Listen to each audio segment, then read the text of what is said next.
ini kan adalah hal yang baik-baik yang memang semestinya dilakukan. Itu sehingga menurut saya ya kita akan tunggu semua yang hal baik yang akan terjadi dan berjalan.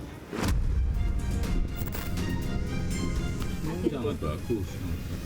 Negara sebesar Indonesia ini berangkulan, persatuan itu akan memberikan sebuah kekuatan yang baik dalam rangka pembangunan nasional kita karena stabilitas politik. Apa urusannya aku mesti masuk ke Kim atau saya enggak masuk ke Kim? Gile. Ayo tepuk tangan yang hebat ngono loh. Di dalam sistem presidensial itu kan kita tidak mengenal oposisi, tetapi ada fungsi-fungsi penyeimbang, ada check and balances. Dalam waktu dekat gitu Pak pertemuannya. Pak Prabowo dalam beberapa kesempatan sama kami menyampaikan bahwa masakan Ibu Mega yang paling beliau kenal memang nasi goreng.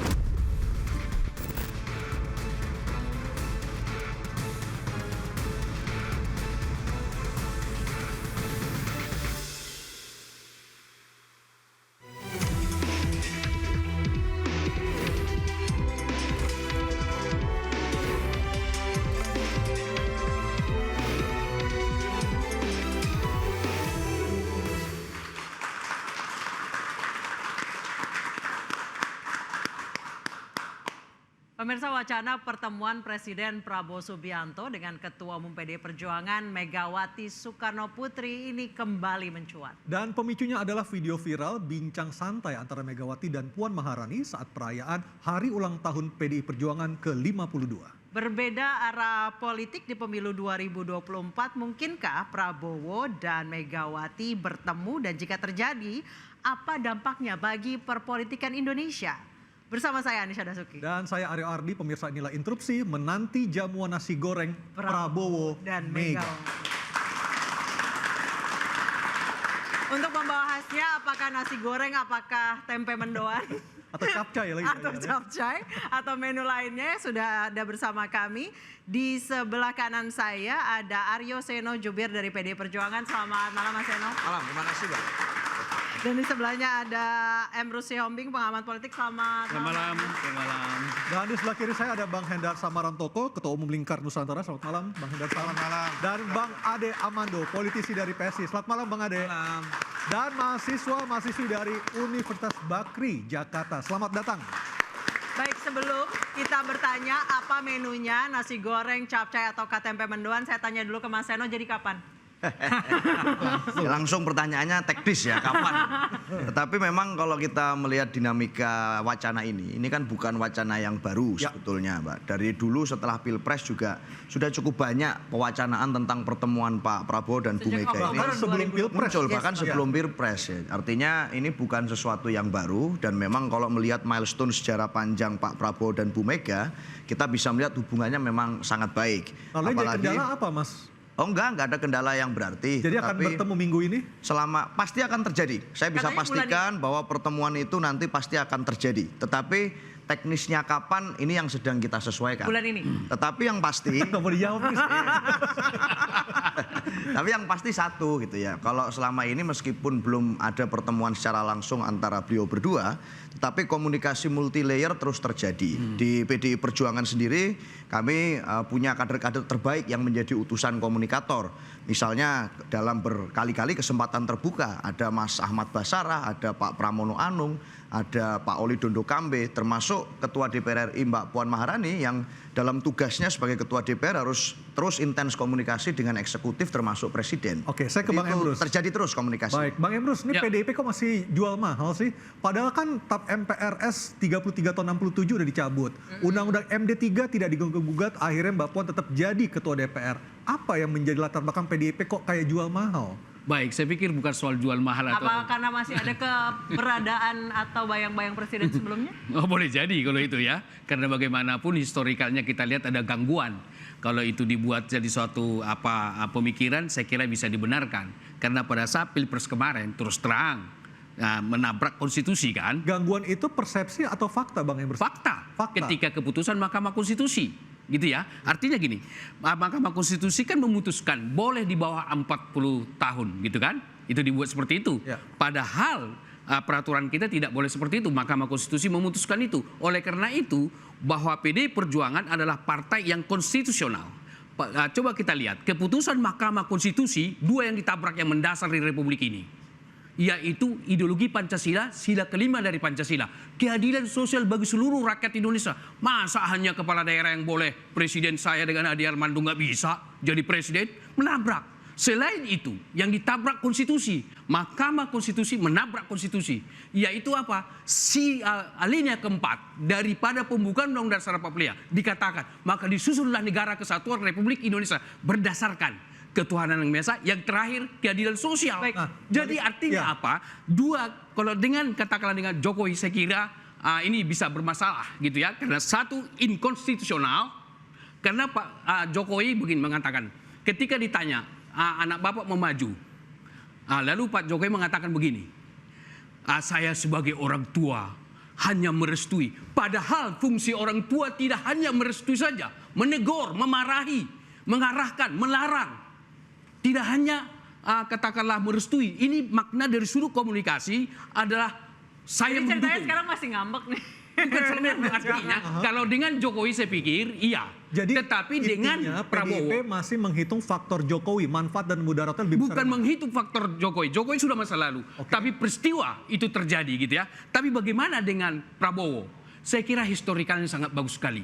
Bahwa ketika Prabowo kembali ke Indonesia, peran Megawati, dan terus mereka berkomunikasi. Bahkan tidak tertutup kemungkinan mereka itu sambil teleponan. Hei, bagaimana kabar kawan? Mungkinkah itu terjadi? Mungkin. Saya balik lagi ke Mas Yono. Mas Yono, jadi apakah benar memang ada upaya masuk ke Prabowo untuk menghilangkan pengaruh dari presiden sebelumnya? Yang pasti hubungan yang terjalin baik antara kalau sudah putus hubungan, Bu Mega dan Pak Prabowo. Jadi kayak upaya untuk barter gitu? Oh enggak. Hubungan Bu Mega dan Pak Prabowo itu terjalin lama sekali. Betul. Dan saya tahu betul bahwa dari perjalanan sejarah itu, maka kalau dibandingkan dengan tokoh-tokoh politik lain, saya rasa hubungannya sangat lama dan berkualitas. Bahkan katakan dengan Pak Jokowi sekalipun, hubungan Bu Mega dan Pak Prabowo sudah sangat lama, lebih lama daripada hubungan beliau.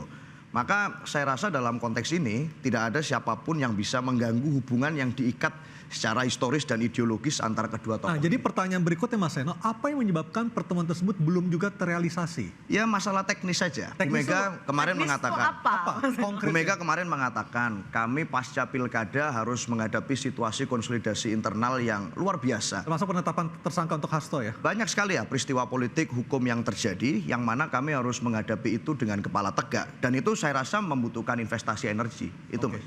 Ya. Baik, saya ke Bang Hendarsam. Bang Hendarsam, dari Gerindra menurut saya yang saya lihat dari luar adalah lebih clear untuk soal rencana pertemuan ini. Nah sebenarnya Pak Prabowo sendiri arahannya seperti apa sih kepada kader-kader Gerindra untuk frontlinernya ya? Ada Bang Sumi Dasko dan yang lain-lain, termasuk Bang Hendarsam sendiri. Jadi memang sebagaimana sering sudah saya sampaikan bahwa Pak Prabowo itu memang mempunyai suatu kebiasaan, mempunyai suatu SOP atau ritual untuk selalu berkomunikasi dan bersilaturahmi di setiap tokoh bangsa. Jangankan dengan Bu Mega ya kan, dengan para pendukungnya saja. Saya ambil contoh di 2019 Mbak Neno Warisman, Ahmad Dhani pada saat itu didatengin loh rumahnya satu-satu kepada beliau, apalagi kepada Bu Mega ya. Jadi itu merupakan memang wujud daripada kerendahan hati beliau ya kan, untuk menyampaikan segala ego, untuk tetap berkomunikasi dengan setiap insan-insan politis yang ada. Apakah rencana pertemuan ini pernah dibahas internal khusus rapat di Kertanegara? Secara khusus mungkin tidak. Oke. Tapi memang itu pasti ya, tidak ya? Iya, tapi memang artinya kan ini ada komunikasi secara parsial ya kan.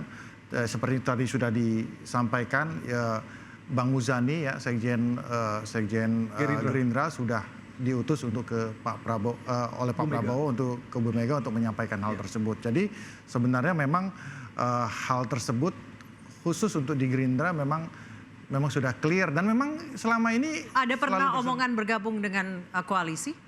Hal yang berbeda tentang masalah itu. Karena begini, kalau kita melihat kan, kalau masalah koalisi atau tidak, jadi pertemuan ini harus kita pisahkan dulu dengan masalah hal yang berbeda. Itu hal yang sangat berbeda menurut saya.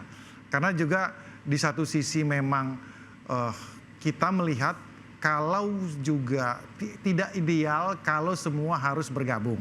Kan seperti itu.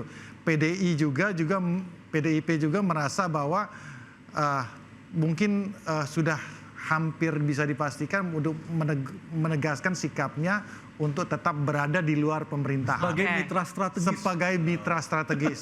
Bukan oposisi ya? Bukan oposisi, karena kita nggak mengenal oposisi tentang masalah. Berarti unggahannya Mbak Puan kemarin ya hanya demi persaudaraan NKRI ya? Loh iya itu udah pasti. Jadi yang penting itu kan spiritnya dulu, bahwa kita mempunyai suatu pandangan bahwa kita itu memang berlawanan, ya berkompetisi dan berhadapan, tapi kan nggak bermusuhan. Itu yang pasti ya. Dalam setiap berhadapan ya kan kita melakukan suatu kompetisi, pertandingan dan lain sebagainya. Tentunya kalau kita analogikan dalam sepak bola ada tackle ya kan, ada keributan-keributan yang terjadi di pinggir lapangan, di tengah lapangan, itu wajar. Tapi ketika the game is over, ya pertandingan sudah selesai, peluk-pelukan ya, itu jiwa sportivitas itu yang bisa kita bawa ke dalam politik. Baik, saya balik lagi ke Mas Eno. Berarti hanya bertemu, tidak ada bahas koalisi? Ya pasti, artinya pertemuan Pasti itu yang mana, Mas? pasti bicara tentang kebangsaan dan kenegaraan. Itu saja. Dulu kan juga tuduhannya macam-macam tuh. Waktu pertama kali wacana pertemuan itu mau dilakukan, disebarkan di mana-mana, tuduhannya ke kami, wah nanti ini jadi pertemuan yang transaksional, nanti bicara tentang dapat tukar guling berapa kursi di kabinet dan seterusnya. Faktanya kami komit sampai hari ini, kami tetap mengambil suatu sikap politik yang menjadi mitra strategis. Artinya tidak berada pada posisi mengaminkan koalisi versi parlementer atau oposisi versi parlementer, tetapi kita menjalankan fungsi check and balance di DPR. Itu. Saya ke Bang Ade udah senyum-senyumnya dari tadi nih. PSI dan Pak Jokowi benar happy dengan rencana pertemuan Bu Mega dan Prabowo? Jujur loh. Enggak gini, kan kalau Anda mungkin merujuk pada pernyataan Pak Jokowi kan, ya itu kan namanya juga politisi, ya harus bilang bahagia dong. Nah, mungkin nggak bilang bahagia. Ya, jadi kalau itu yang dijadikan rujukan ya gitu ya, Anda ngerti lah maksud saya. Jujur Bang Ade. Jadi gini, jujurnya itu begini, kan pertanyaan besarnya adalah kenapa pertemuan hendak dilakukan. Betul. Ya, saya termasuk orang yang kepengen bicara secara langsung saja.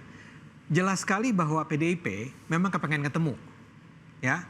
Dan kepengen ketemu tuh artinya kepengen diterima oleh Pak Prabowo dan yang ngebet ketemu nih PDIP ya, bukan Gerindra ya? Sekarang jadi udah kembali PDIP ya. Ketika kemarin itu seusai Pilpres, Gerindra sebetulnya ada harapan bahwa PDIP juga akan menjadi salah satu pihak yang datang bertemu dengan Pak Prabowo kan, tapi kan nggak ada. Ya, dan saya rasa itu adalah sebuah keputusan yang tepat juga kalau misalnya PDIP memang sedang berada memposisikan diri sebagai ya bukan oposisi lah, tapi berada di luar Kim. Mitra strategis bahasanya. Ya, nah itu yang saya bilang, statement kayak mitra strategis tuh buat saya, walaupun saya juga politisi ya, Itu eufemisme saya politisi ya? yang Penghalusan kata-kata ya sebenarnya. Penghalusan kata-kata. Penghalusan kata-kata lah ya. Tapi sekarang itu dia merasa harus bergabung dengan atau merasa perlu untuk bergabung. Kenapa? Kenapa merasa perlu? Jadi panjang nih jawabannya ya. Ada apa? Kan ada banyak kebutuhan. Ya, salah satu kebutuhan adalah kasus Mas Hasto. Ya, itu satu. Kedua, menjelang Kongres. April ya? April. Oh itu April ya. Saya bahkan nggak tahu tuh bulan apa. April ya kira-kira. Dan Bu Mega menurut saya cukup harus berhati-hati dengan segala macam rumor tentang ada upaya untuk menggeser dia kan. Jadi salah satu yang bisa memproteksi dia saat ini adalah menurut saya, dugaan saya ini, mungkin saya salah, saya minta maaf kalau saya salah. Itu adalah kalau dia terlihat dekat dengan Pak Prabowo. Itu misalnya ya. Ini kan kita sedang menakar-nakar. Jadi menurut Anda di HUT PDIP kemarin Bu Mega memuji-muji Pak Prabowo itu salah satu alasannya? Supaya kelihatan dekat? Karena saya sebagai orang komunikasi selalu percaya ini, Bung Emrus kan juga orang komunikasi. Nggak ada pernyataan politik yang nggak ada tujuan.